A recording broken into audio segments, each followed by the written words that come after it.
we're at a park today, and it's really peaceful. But look at that!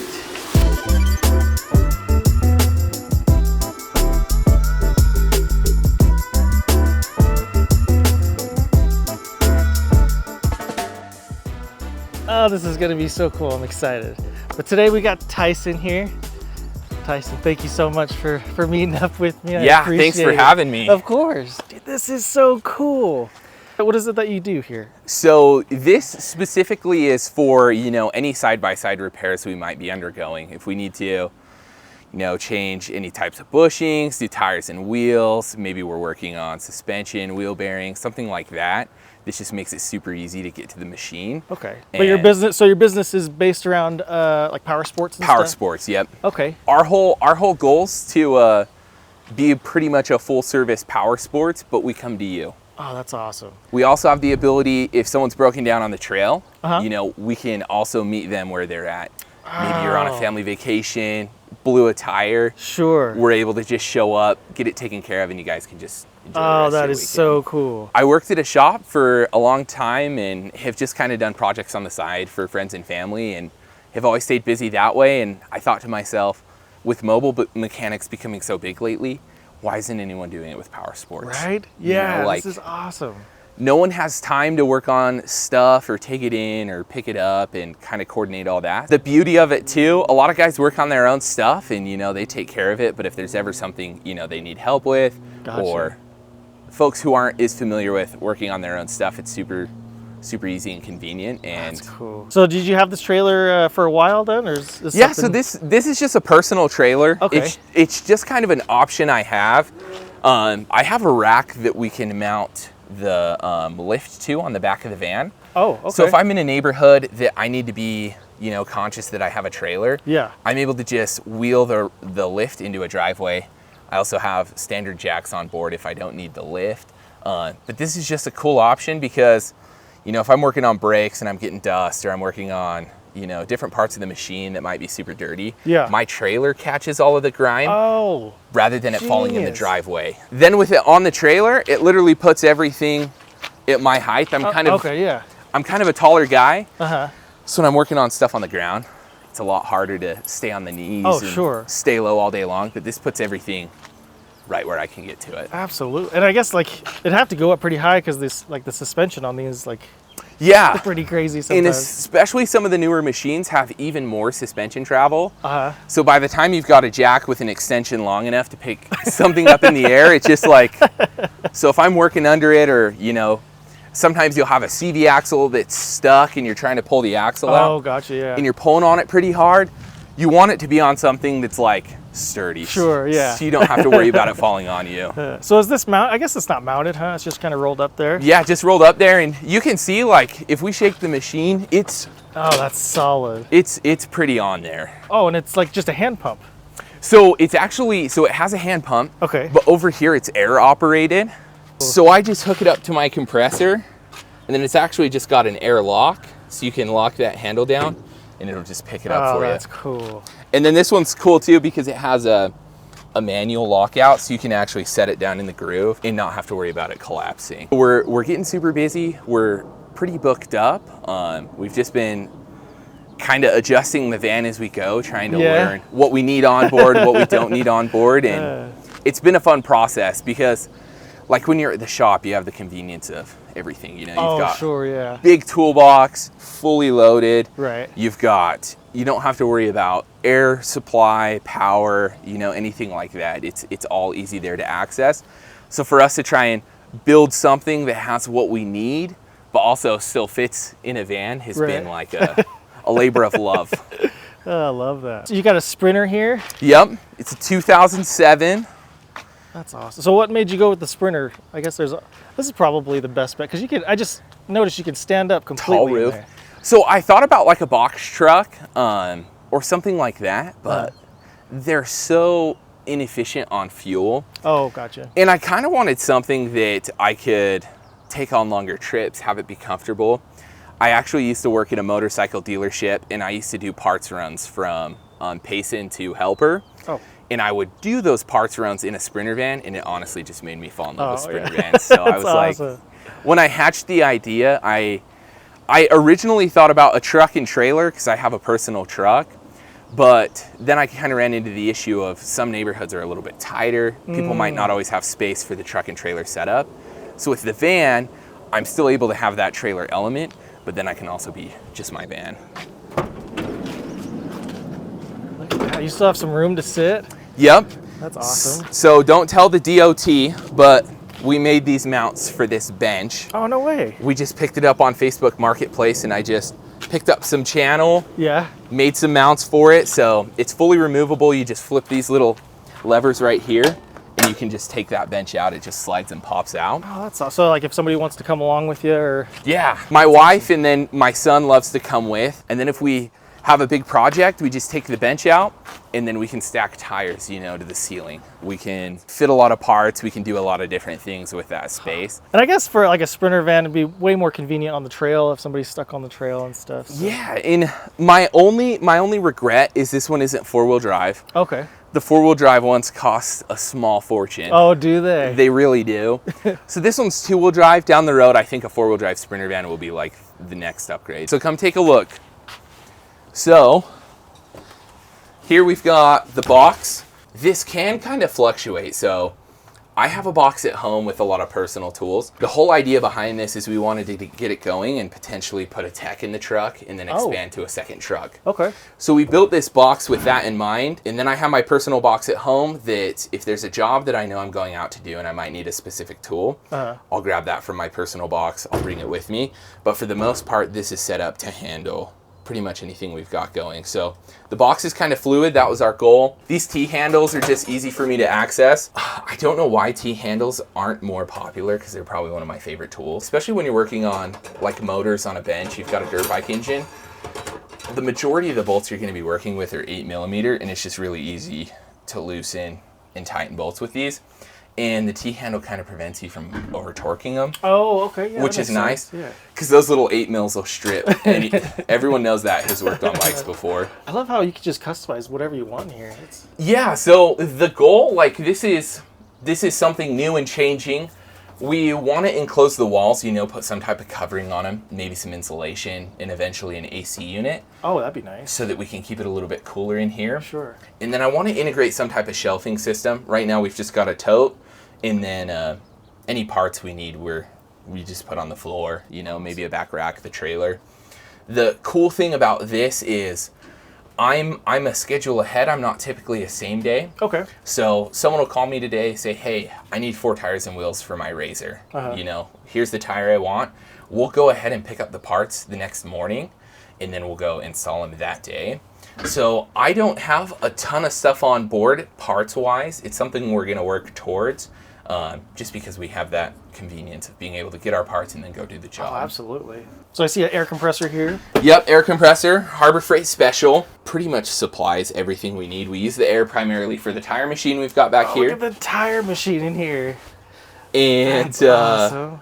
We have air impact. We have, you know, filling up tires.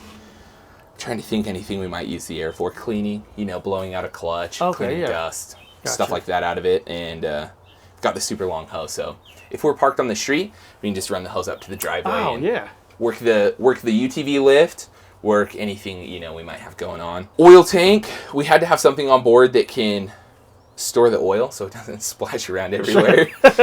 So that was an obvious choice. Yeah. And then when it's full, undo the tie down, take the oil out, you know, pump it out. This is something I'm pretty proud of. I love this thing. So this is a oil resistant mat. Oh, nice. So it's actually plastic backed. So if we lay this down and we're working on someone's, you know, oil in the driveway, and there's a splash, a drip, anything like that, we actually don't have to worry about, you know, staining a driveway, which is something that's really important to us. So we'll throw that down, and then this oil pan is massive. That is huge. It gives us a lot of space. It's got this splash protector, we'll call it, but it just helps disrupt the oil stream before it hits the bottom of there and wants to splash out. Oh, okay. And then when it's full, you know, we'll put gear case fluid, transmission fluid, whatever's in there. We're able to just put that in there, and then it just pumps right out from the bottom. Oh, that's cool. Oh, it's got a little hand crank. Okay. Yep. And then you just crank it out. This is obviously probably the coolest thing in here. We've got a tire machine. Tires are something that are, it's really hard to do yourself. I have the tools to do them without a tire machine, and that's not fun. It takes a long time.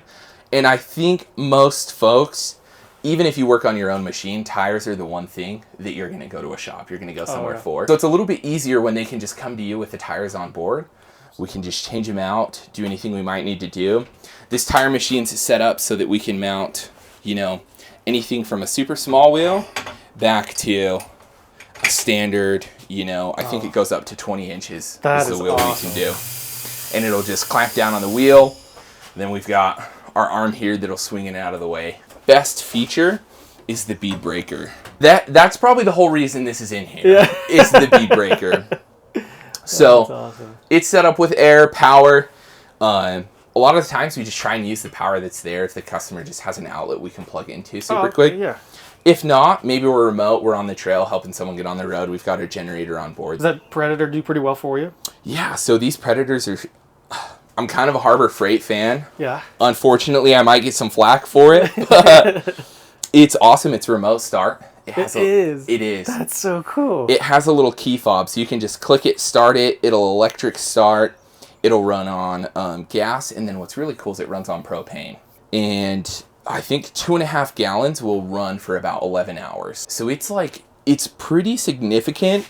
This thing's cool. It's got let's see, it's on this side. It's got a nice little carry handle. So if you need to, if we can get it out. Oh, look at that. If you need to like wheel it around. Oh, anybody could do that. It's electric start, which is like so nice. So cool. And then as well, it has that emergency pull cord on it. We've got a dirt bike stand in here. This is just, a lot of the guys will know out there, a lot of the dirt bikes you're working on don't have kickstands, like a lot of the race bikes. Okay. And you need somewhere to just be able to set them, have it sturdy, be able to work on them. If you're taking a tire off, you can actually set a dirt bike on this stand and take off the front and wheel tires and front and rear tires, and it'll just stay up on that stand, which is super nice. So that's awesome. Then we've just got some oil absorbent mats here. You can't have enough of these around. If I'm working on something up on top of the bench, I'll just throw it down on one of these. That way, anything that might leak, anything that might spill just absorbs into one of these, and then I can just throw it away.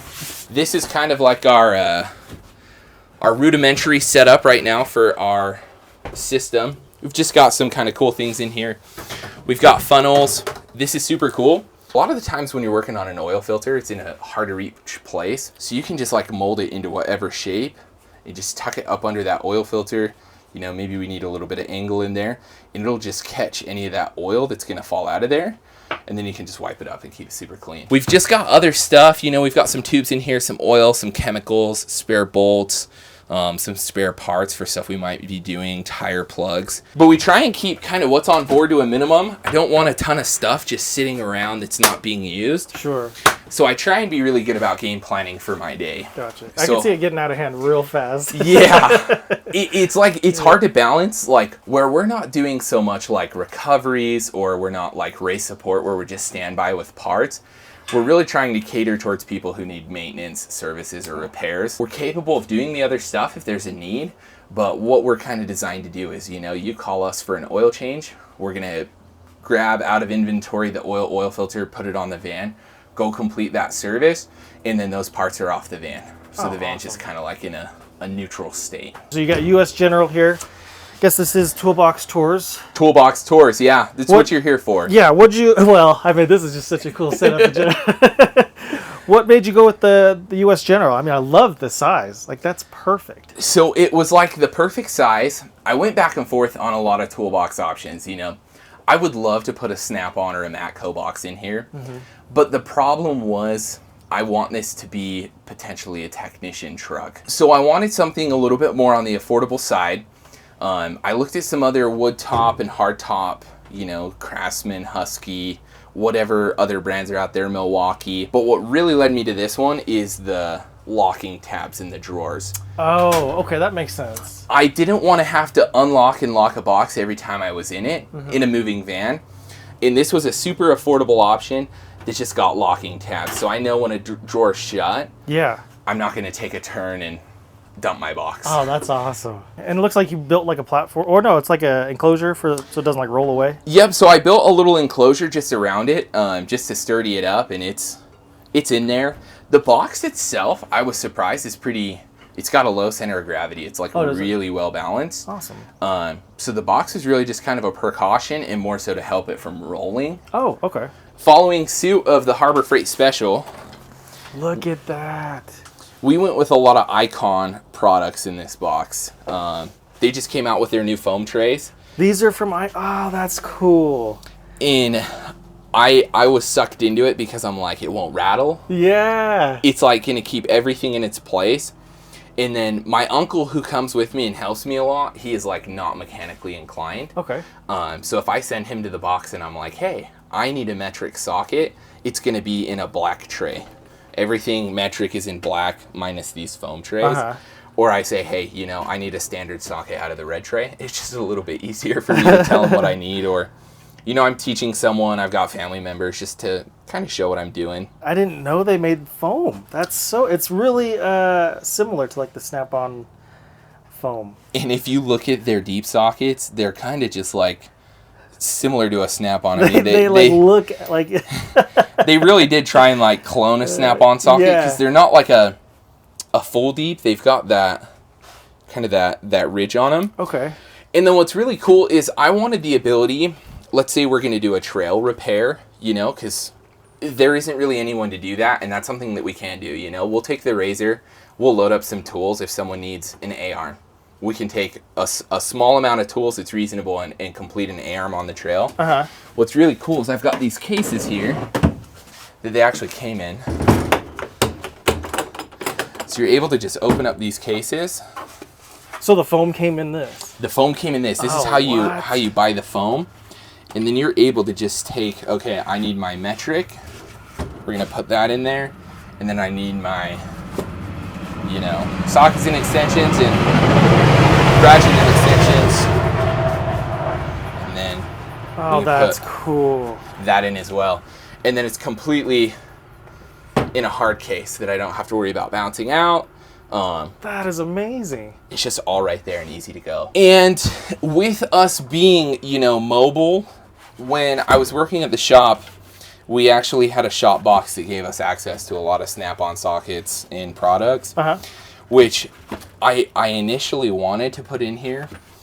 But the problem being is I wanted this truck to be duplicatable, and if something got broken or lost, I didn't want it to cost a small fortune. So, sure, yeah.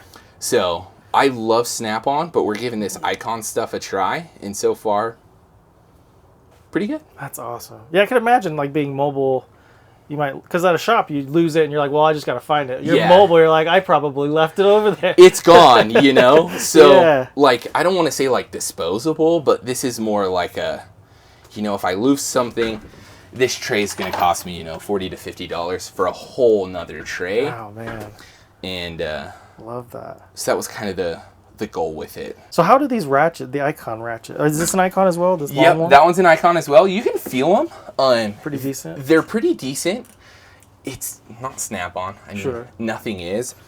But for motorcycles and power sports, you're typically not dealing with anything that's a lot of torque. The biggest things you're going to run into, I mean, that are pushing the limits are on side-by-sides. Okay. Those will have the highest torque specs. But on dirt bikes and stuff, your ratchets really aren't taking the abuse that they would maybe in the automotive industry or another industry where you're diesel, where you're dealing with a lot more. Okay. And so for me, they hold up really well. And the other thing is with us being mobile, we don't always have a Snap-on truck coming by the shop on a regular basis. Sure. So I wanted tools that if I had an issue with a ratchet, you know, let's say I just scattered this one right now, there's a Harbor Freight super close to me. Oh, yeah.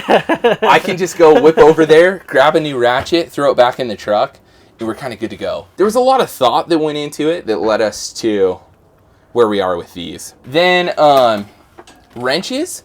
What's kind of nice is with side-by-sides in dirt bikes and everything, in my experience, you're not really running into too many hard-to-reach bolts. They exist, but if a bolt's hard to reach, sometimes it's just easier to remove the part around it or remove, you know, a larger group of parts itself.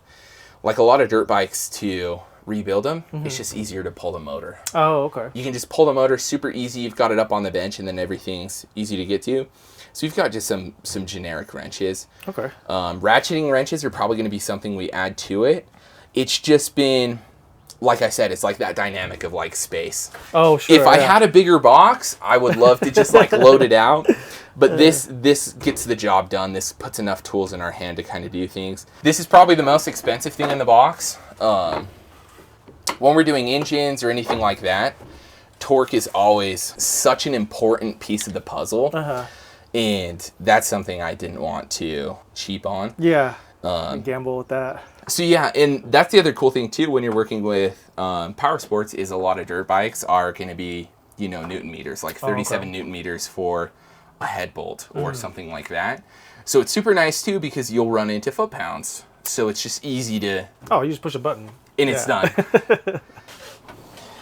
This is pretty basic. Screwdrivers, some picks. The picks are really nice for when you're cleaning carburetors. Okay. You know, maybe a jet, or in the bowl you need to clean out some sediment or debris. Some pry bars. These also, I wanted to be disposable in a sense. Yeah. Because I feel like if anything gets lost, it's a pry bar for me. Like I saw in the other Powersports video, the other guy talks about these. We don't use them for body panels. We use them for the bullet rivets that are just all over the machine, and I can show you one on there later. Okay. Down here, we've got just a good assortment of some pliers. We've got some snap ring pliers. You're going to run into snap rings pretty often. I've got the smaller set because with what we're doing, it's rare that we run into a larger snap ring. Okay. It's a lot of smaller snap ring stuff. These are great for hoses. They just separate the hose from the whatever it might be attached to. And then they also double as for those little rivets. Sometimes you get a stuck one. You just put these under there and it'll just pop it out. I love how clean all these are. That's so nice. I try and keep them clean. Try and wear gloves. Yeah. But I know as soon as a tech comes in here, they're probably all going to turn black. But till then, we try and keep them pretty clean. Down here, another big Harbor Freight guy. So I have had so much luck. I've used a lot of Milwaukee stuff before. And again, with trying to create the idea of having multiple of these vehicles, to put Harbor Freight, or I mean Milwaukee half-inch impacts in each vehicle, it's going to be a small fortune. Oh, yeah. And, you know, guys might not take care of them as well as you do. Sure. When my whole idea is I want to be able to supply a truck that's ready to go, and I find a technician who can run the truck. So Harbor Freight was a clear choice for me. This actually just came out, and this has been one of my favorite tools. Look at that. This is their new 3/8 electric ratchet. It has 40 foot-pounds of torque. No way. Of just electric ratcheting force. And then the body is rated for 250 foot-pounds. Wow, so you could like crank on that guy. Crank on it.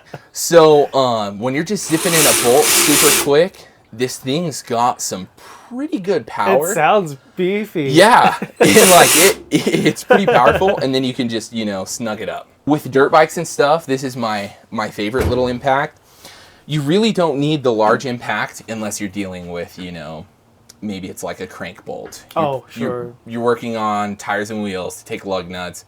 You know, some of the side-by-sides will have some bigger items, but for like a dirt bike, for example, this is primarily going to remove everything. And I mean, even the electric ratchet has enough torque to take off all the plastics, pretty much disassemble the engine, which is this torque. So this one's just a little bit lighter, a little bit easier to get to. It's 3/8. So when I've got a motor right here on the bench, I'm able to just kind of zip everything out. Then we've got the air on board, just in case, you know, I forget to charge my batteries. Oh, gotcha, yeah. Which happens. So it's on board. Like the other tech that was talking in the power sports industry, the torque you get from the electric is just like instant. It just really takes those bolts off. But if you need something that you need to be a little bit softer on, a little bit smoother on, the air, I feel like, is just a little bit of a softer blow. So you can kind of use that both ways. For guys who don't know what these are awesome roll-lock wheels. I don't know if you've ever used them before, but it's just a 3M product. It's a pretty hard plastic.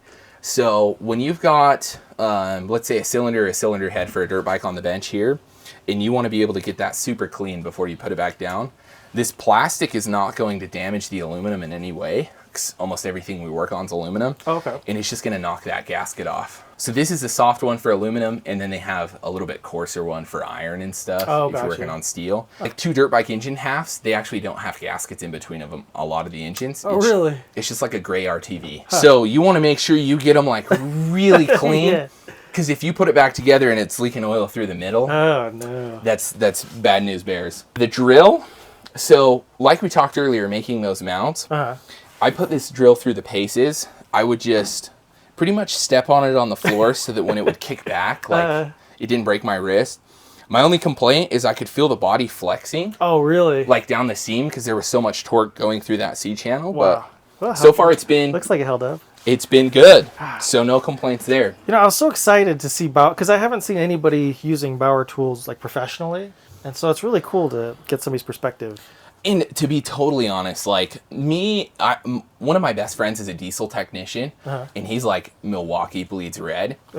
And I'll show him some of the Bauer stuff, or he'll come down and we'll work on some stuff with the Bauer, and he'll be like, it pains me to say, but like, you know, this just isn't that bad. Because I think you can get that 1/2-inch impact for like $150. Oh, man. So for like the average guy, you know, who may not be like a professional technician or use it on the daily, it's so nice to just have. Because it makes things go so much faster. And it's affordable. Right, exactly. That's a big part, yeah. So I really like the Bauer stuff. I mean, you can see that 1/2-inch impact is not the same color as the rest. That thing's been through some serious stuff and works great. Yeah. We'll jump over here and then I'll show you kind of some of the cooler moto specific stuff. Okay. This is just overflow because we ran out of room. Okay. We've got some 1/2-inch extensions. Nice little Kershaw pocket knife. You never know when you need to cut something. Oh, yeah. This is my favorite T-handle because it's called the Spinner.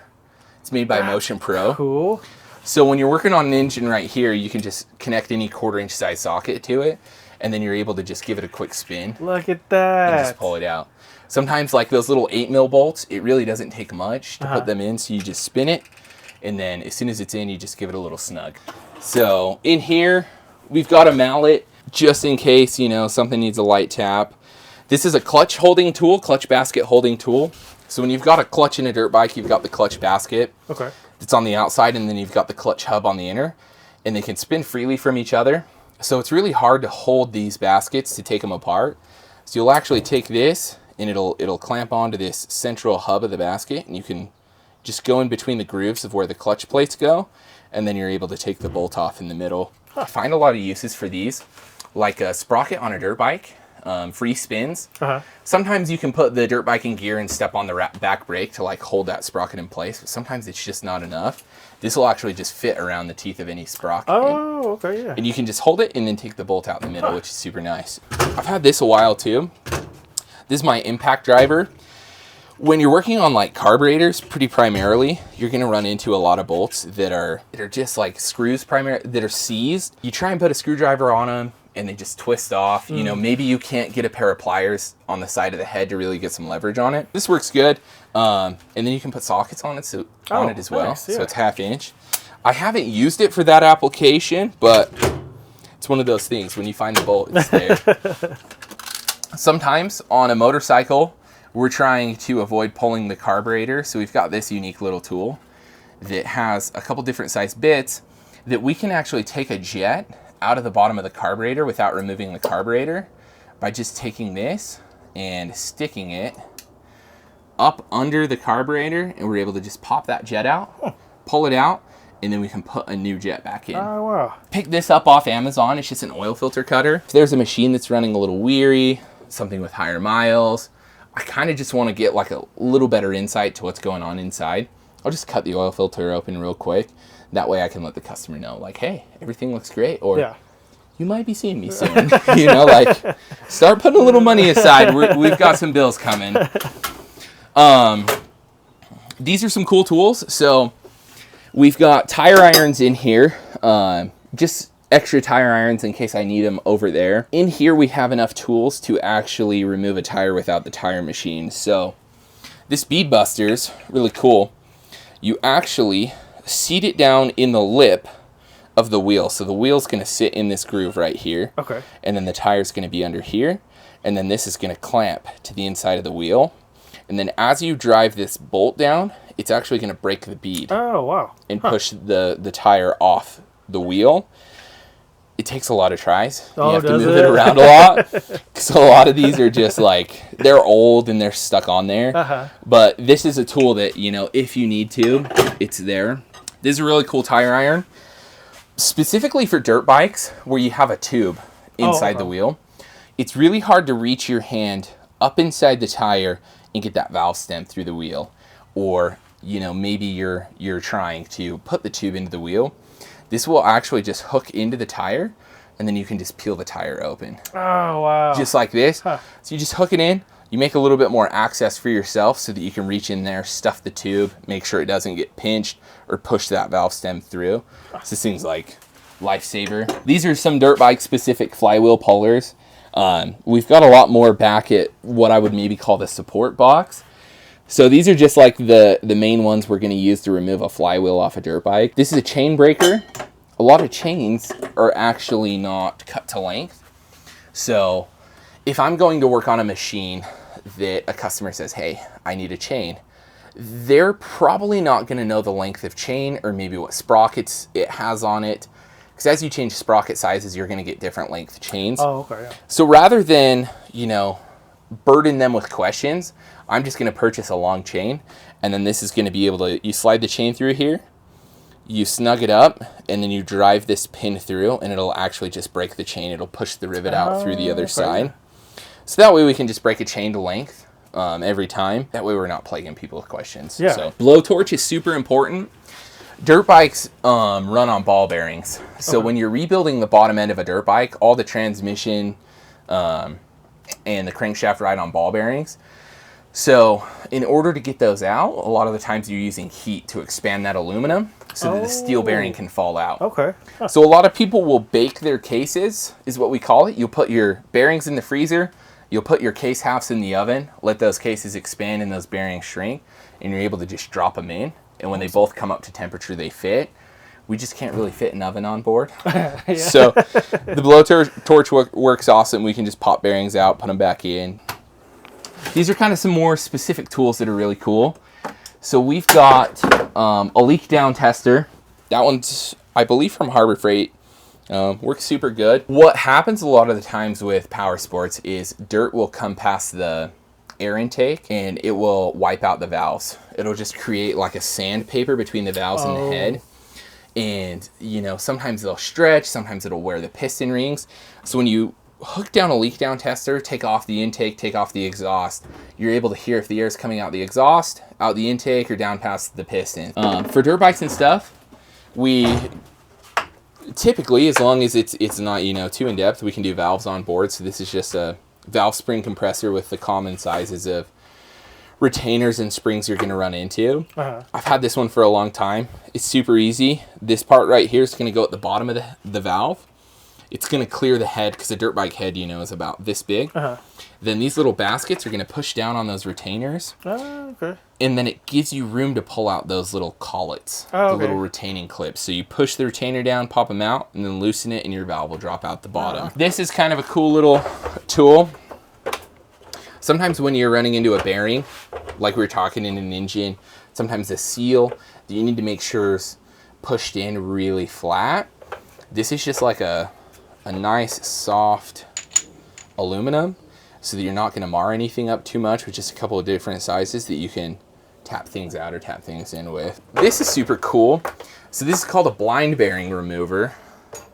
And what happens is a lot of the time you'll have a bearing that's pushed into a case that doesn't have a backside.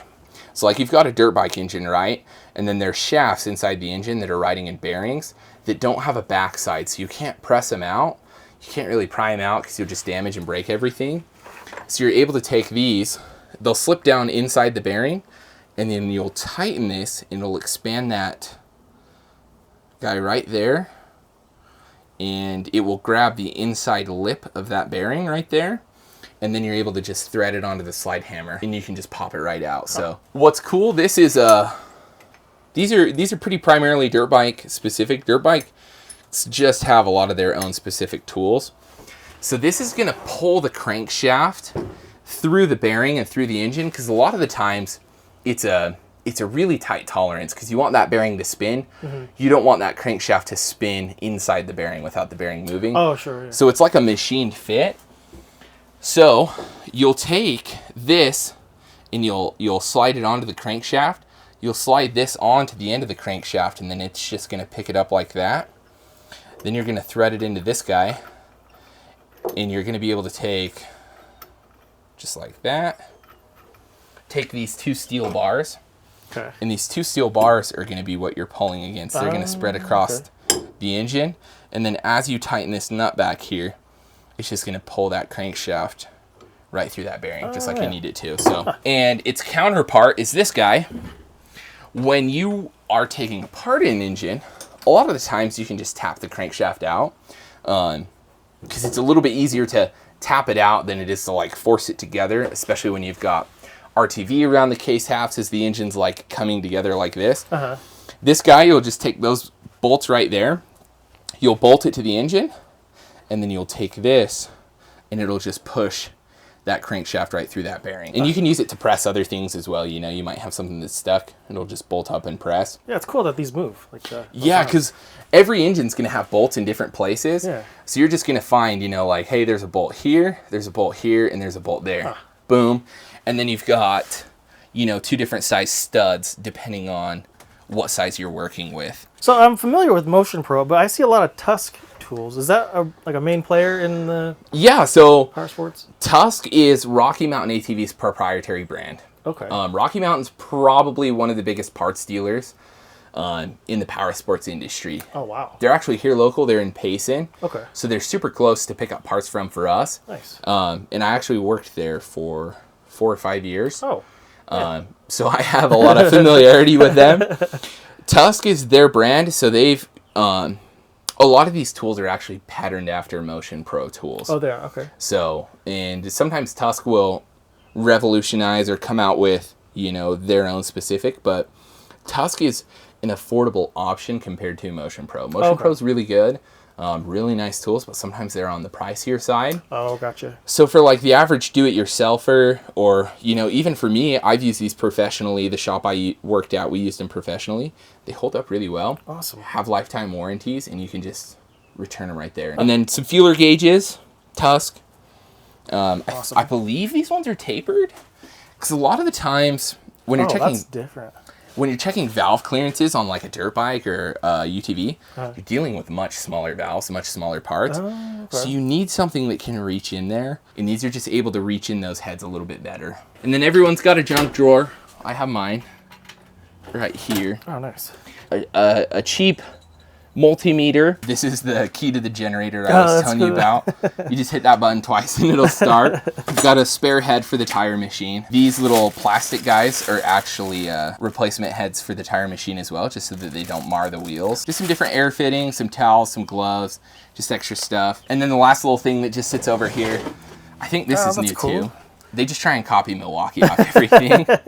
But this is a wet dry vac. It's really nice. Like when a razor shreds a belt, it's going to take that rubber or Kevlar belt that's inside there and just explode it into a million pieces. I'm able to just take the vacuum, clean up all those pieces super easy, as well as when my 1-year-old decides to throw like Cheerios or something in the van, I can just like there you go, whip it out and clean it up super quick. So I know a lot of guys, or a lot of people that watch this, some of them toy with the idea of going out on their own, whether it's mobile or, you know, starting their own business. So being a, you know, younger entrepreneur, do you have any advice for those looking to go that route? Absolutely. So I think when you're looking into things and you're like considering your options, it can be pretty overwhelming. Because I know for me, I never worked at a professional automotive shop, but I have a lot of automotive experience as well, just with other personal projects. I didn't feel like I struggled to find a direction. I was like, do I want to do Powersports? Do I want to do, you know, mobile oil changes, whatever it was? And I think my advice would be to do something. Just take action. I just kind of decided, hey, Powersports, it's a niche. I don't really see it done, which kind of gives you that fear of like, can it be done? But I say, see a need, fill a need, you know, take action. and you're going to be able to refine your process and refine what you do. You know, you start changing oil and you're like, hey, I really like this. You're going to be like, this isn't my favorite. I'm going to try and transition to brake jobs, you know, or something it might be.